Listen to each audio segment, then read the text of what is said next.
Yang bikin Instagram, itu salah satunya pendiri Instagram, itu nggak boleh anaknya pakai Instagram sampai umur 12 tahun. Yang bikin sendiri itu dia sudah tahu bahayanya.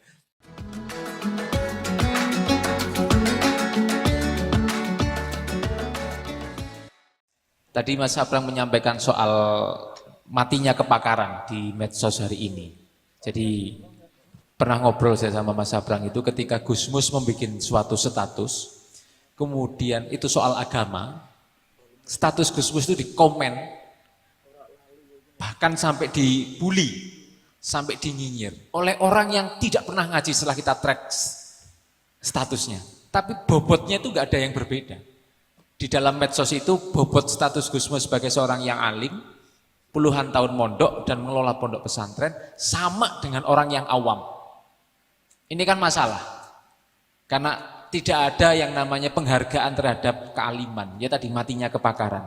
Nah, di era matinya kepakaran dan distrust kayak gini, santri kalau kemudian tidak mencoba untuk bangkit mengisi ruang-ruang publik yang masih kosong, ya akan seperti ini bahkan bertambah parah.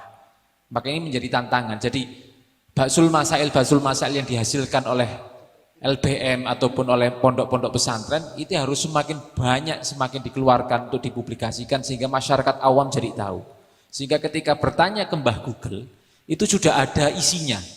Enggak kayak sekarang nyun sewu, kita bertanya membaca alladzina amanu, ketika kita bertanya ke Mbah Google itu nyun sewu. Tulisannya itu kalau yang orang awam membacanya bukan alladzina amanu, alladzina amanu. Loh iya, ini kan jadi masalah nih kalau orang yang lagi belajar baru mu'alaf membaca nyun sewu Pak Anasum, jamaahnya Pak Anasum tadi bertanya cara membaca Quran dengan bertanya ke Mbah Google. Ini akan jadi masalah-masalah baru ketika kita teman-teman santri ini kemudian tidak mencoba mengisi ruang publik yang hari ini begitu terbuka. Nah, ya memang yang namanya media sosial ya kam mim ba'idin qarib wa kam min qaribin ba'id. Ya sesuatu yang jauh akan menjadi dekat, tapi sesuatu yang dekat juga akan menjadi jauh. Ya mungkin Mas Sabrang bisa mengelaborasi di sisi itu Mas Sabrang.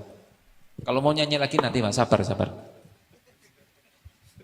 Sebenarnya intinya sudah dikatakan sama Mas Bobi. Ini kita melihat sejarah perkembangan zaman ketika ada teknologi baru, itu sangat susah dibendung. Nggak bisa kemudian kita menghilangkan teknologi baru, karena biasanya teknologi baru itu membuat hidup lebih efisien. Yang tidak difikirkan adalah efek sampingnya. Ini sedunia, yang bikin sosial media sendiri juga sudah mengakui. Yang bikin Instagram, itu salah satunya pendiri Instagram, itu nggak boleh anaknya pakai Instagram sampai umur 12 tahun. Yang bikin sendiri itu dia sudah tahu bahayanya. Dan ini yang Facebook sedang diserang habis-habisan sekitar 3 bulan terakhir ini, kan ada penelitian yang mengatakan bahwa Facebook itu merusak mentalitas pemuda. Dan ini yang melakukan penelitian adalah Facebook sendiri. Tapi tidak dikeluarkan hasil penelitiannya, itu penelitian tahun 2019. Salah satu pekerjanya kemudian keluar dari Facebook, membawa penelitian itu, terus disebarkan ke khalayak.